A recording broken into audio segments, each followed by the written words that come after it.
família, comunidade, mente renovada pela fé. E esse processo todo, esse caminho, me fez entender que alguns medos meus, eles não eram medos reais, né? Que eram medos que eram formados dentro de algumas circunstâncias que eu vivi e que essas circunstâncias me paralisavam. Então, aos poucos, eu fui caminhando, entendendo que essas circunstâncias já tinham acontecido, que eu não precisava ficar lá naquele lugar do passado, que aquilo já tinha passado, né? E não foi um medo, vamos dizer assim, um trauma potente no sentido assim de uma perda, algo muito forte, mas foi algo que mexeu comigo. E essa dor, vamos dizer assim, é individual de cada um, né? Então, seja ela pequena ou grande, é de cada um.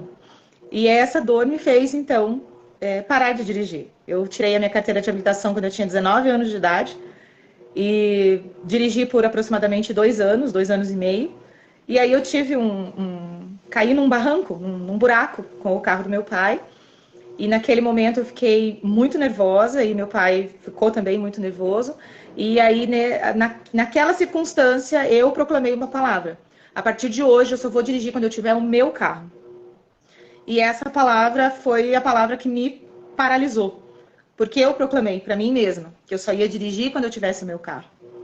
Então, eu levei tantos anos para entender que eu não precisava ter me posicionado daquela forma, mas que, já que eu já tinha feito, eu precisava cancelar aquilo, né, dentro da minha mente, dentro da minha fé, e entender que eu não precisava e que o dirigir era uma coisa libertadora, era realmente um processo de liberdade. E então, quando nós estávamos, né, em todo aquele processo do seminário Cura das Emoções e a jornada, foi quando surgiu a oportunidade, que claro que foi de Deus, assim, né, de comprar um carro. E aí, quando surgiu a oportunidade, eu pensei, falei, tá, mas eu vou comprar o carro se eu não sei dirigir? Como assim? Né? Eu dirigia 20 anos atrás, como que agora eu vou dirigir de novo se eu... De que maneira? E aí eu comprei o carro ficou aproximadamente uns 10 dias naquela, eu não sei se eu quero, eu tô com medo e tal, até que um dia eu falei, não, chega. Aí foi quando nós conversamos, eu e você, e daí você falou, não, né, está no seu momento, está na sua hora, né, você já comprou o carro, você não precisa mais ter esse pensamento de medo, o carro é seu, você precisa conduzir esse momento na sua vida. E aí foi quando eu comecei, trechos curtos e tal, e hoje, para todos os lugares, sem medo. Foi onde eu acabei caindo numa depressão, né, e o ano passado fui diagnosticada, então, com uma depressão extremamente profunda. Tive muitos momentos de não querer nada, assim, de não querer sair de casa, de ficar realmente prostrada na cama. Aí iniciei a medicação em novembro. E agora eu estou, assim, naquele processo de que o remédio está me auxiliando a entender que a culpa não é minha, né? E aquilo que você falou no início, nessa semana, para mim foi crucial, assim, tipo, a culpa não é minha de eu estar nesse processo, mas sim, eu fui responsável por estar agora onde eu estou, porque eu não me cuidei. Então, assim, está na hora de eu entender que a responsabilidade dos cuidados da minha vida são somente minha. Deus tem a parte dele, mas eu tenho a minha parte. Que a nossa vida, ela é um tripé, né? É o físico, o espiritual e o emocional. Então, se nós temos, em algum momento, uma deficiência, né, algo que está nos impedindo de crescer na nossa saúde física, vai afetar o nosso emocional e o nosso espiritual. Se nós não conseguirmos crescer, se desenvolver no nosso espiritual, afeta o físico e o emocional. Então, não tem como. A gente precisa ter a base, né? Esse tripé, essa base, ela precisa ter esse crescimento em conjunto. Né? E assim, eu acho que todas nós que estamos dentro da comunidade, nós entendemos que a comunidade nos fortalece nesse sentido, de entender isso, que nós somos um todo, né? Que o crescimento emocional acontece a partir das nossas partilhas, a partir do entendimento que nós não estamos sozinhas e que nós temos um apoio, né? Uma da outra, o seu apoio é essencial para todas nós. E esse crescimento espiritual é fundamental para que a gente consiga, então, levar isso para o nosso físico, para que o nosso corpo físico cresça em todos os sentidos. Então, eu cada vez mais, assim, eu compreendo, sabe, que a gente precisa estar dentro desse patamar. Fazer um breve resumo aqui de como começou, né, a minha ansiedade. Eu estava num relacionamento há 6 anos, e aí em 2015 15 eu ia casar, né? Então, preparei tudo. Festa, igreja, organizei tudo, né? Eu ia mudar de cidade, então eu ia para uma cidade grande. Então, eu pedi demissão do meu trabalho para poder ir. E faltando 22 dias pro casamento, o noivo chegou e falou que não queria mais, sem explicação nenhuma. E aí, como ele já estava lá na outra cidade, onde a gente moraria, ele pegou o ônibus, foi embora e simplesmente sumiu, né? E aí ficou aquela carga pesada para mim. Tanto para cancelar tudo, né? Igreja, desconvidar, né? 200, 300 pessoas e sair desconvidando todo mundo. Isso tudo num período muito curto de tempo, né? Porque eram 22 dias. E aí eu não conseguia processar nada, porque assim, isso foi num sábado, logo após o meu chá de panela. Então, assim, ele sabia que que eu teria o chá de panela, eu fiz o chá de panela, recebi as pessoas aqui em casa, e aí, quando todo mundo foi embora, ele chegou e falou. E aí, como que eu fazia isso, né? Porque aí na segunda-feira eu já precisava sair de casa para poder cancelar vestido, cancelar fotógrafo, cancelar buffet, enfim, tudo, né? Igreja. Então, foi muito difícil, né? E quando eu entrava nos lugares assim também, para poder cancelar, eu escutei muita coisa, né? Por exemplo, o lugar onde eu aluguei o vestido, a mulher falou assim comigo: Nossa, você tá me dando um prejuízo enorme. Então, eu lembro que quando ela falou isso, eu não estava entendendo muito bem tudo que estava acontecendo. Eu saí de lá, né? Saí, deixei minha mãe lá, terminando de resolver com ela e não aguentei. E a minha vontade era de sumir, né? Então, como foi assim uma ruptura muito muito rápida, né? Porque, né, 6 anos no relacionamento é uma vida, né? E tudo muito 6 rápido. E eu anos. tava 6 anos. E eu tava caminhando assim para um sonho que eu tinha, né? De casar, construir minha família, ter minha casa. E aí, de repente, tudo foi assim, essa ruptura assim, como se estivesse destruindo todos os meus sonhos, né? Tudo aquilo que eu estava a ponto ali de alcançar. Então foi um processo muito difícil, muito difícil. E aí, é impossível, né? Não cair assim numa depressão.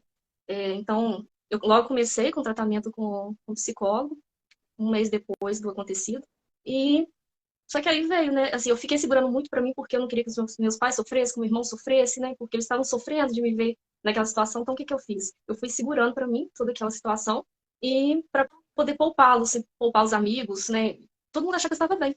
Na verdade, eu fui colocando umas máscaras em mim assim, uma atrás da outra, né? Tô ótimo, tô bem, vou superar. Mas na verdade eu não tava, né? Então, passou uns 3, 4 meses, assim, aí não teve jeito. Aí eu caí numa depressão bem profunda, né? É, E aí começou. Continuei tratamento com psicólogo, ela me encaminhou para o psiquiatra, porque eu precisava também de um apoio ali medicamentoso.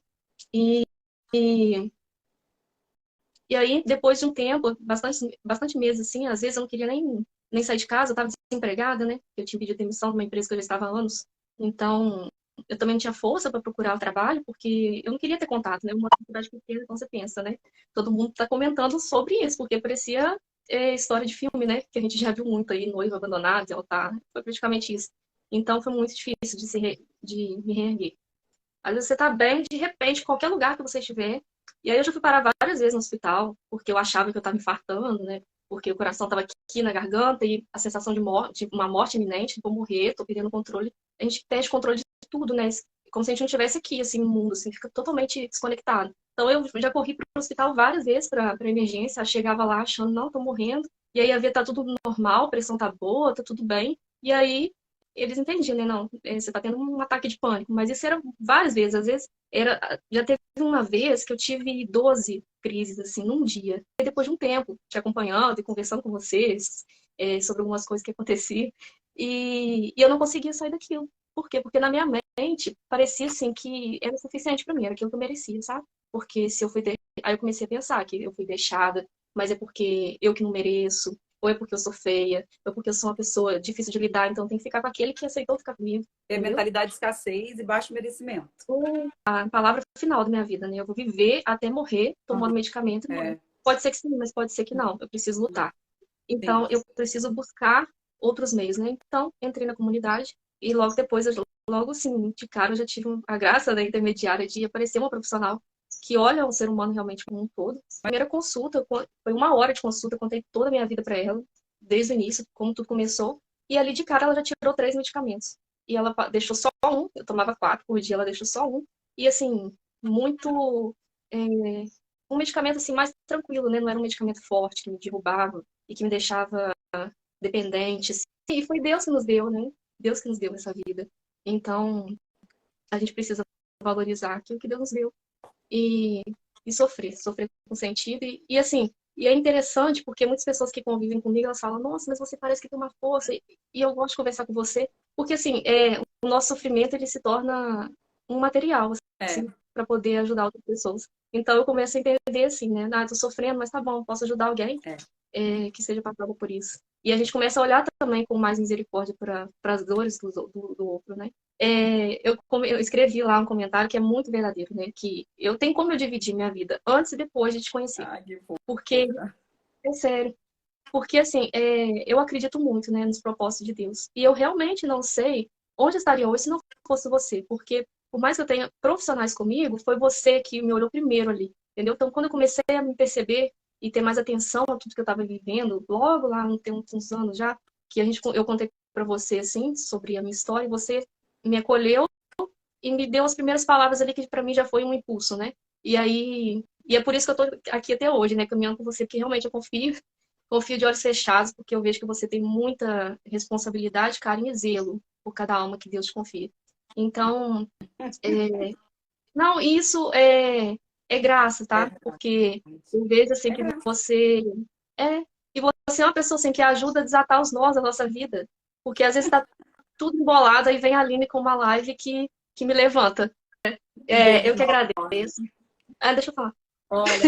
Eu agradeço assim, de coração mesmo, pelo seu sim diário e por essa luz, né? Essa seta que aponta o caminho. Então, assim, a comunidade é isso, né? Porque às vezes a gente quer muito alcançar objetivos, sonhos, e só que a gente não sabe por onde começar. Né? E a gente fica perdido aí, vai vários caminhos e não sabe por onde ir. E você sempre me orientou e orienta todos, assim, individualmente, né? A gente está ali na comunidade que você olha para todos, mas olha para cada um também, nessa individualidade. Então, isso é muito importante.